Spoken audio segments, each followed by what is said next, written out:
it looks like the Mavericks finally took the L on the JaVale McGee signing. After giving him a 3-year, $17 million contract to be their starter, they ended up waiving JaVale McGee just 1 year later. Now, I'm sure it's a lot of Warrior fans asking themselves the same thing. Now that he's a free agent, should the Warriors bring back JaVale McGee for a second tour of duty? That's a fair question to ask. I mean, he already knows the system, having won 2 championships here. He provides size as a legit 7-footer. He's a play finisher and lob threat, and he will be a great vet in the locker room. On paper, it sounds like a no-brainer. Only problem is, McGee was looking cooked last year in Dallas. You gotta keep in mind, JaVale McGee's already 35. Even though he looked pretty good for the Suns and Lakers the last few years before Dallas, he's at that age range where in any given season he can fall off a cliff, especially players that rely heavily on athleticism like him. JaVale averaged 8.5 minutes per game for the Mavs, scoring only 4.4 points per game and grabbing 2.5 rebounds. That's crazy to think about when you consider the fact that the Mavs signed McGee to be their starting center. So for him to be so bad that he only managed to be on the court for 8 minutes a game, that's saying something. Now, it's one other thing to consider.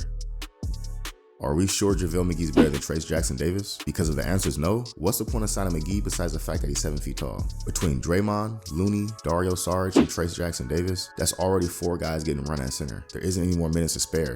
So where would McGee fit in that equation?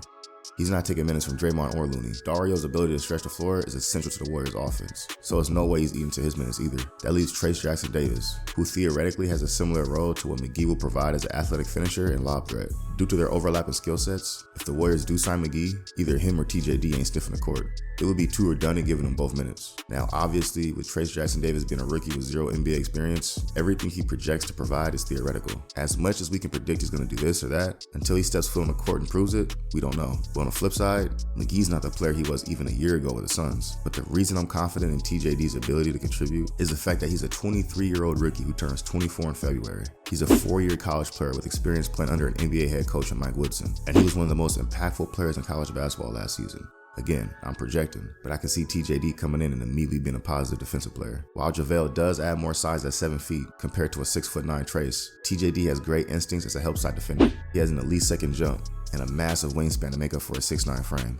But the thing that separates Trayce from McGee is his passing ability in this Warriors system. He has amazing vision for a big man. This is something McGee just straight up can't do. Passing has never been a strong suit for him. While that's one of the most intriguing parts of Trayce Jackson-Davis' skill set. If this was McGee from a few years ago, it would be a no-brainer signing. But as of now, I'm comfortable rolling with Trayce Jackson-Davis in that role. Anyways, that's all I got for y'all. If you enjoy the content, go ahead and hit that like button. I'll holler at you on the next one. Peace.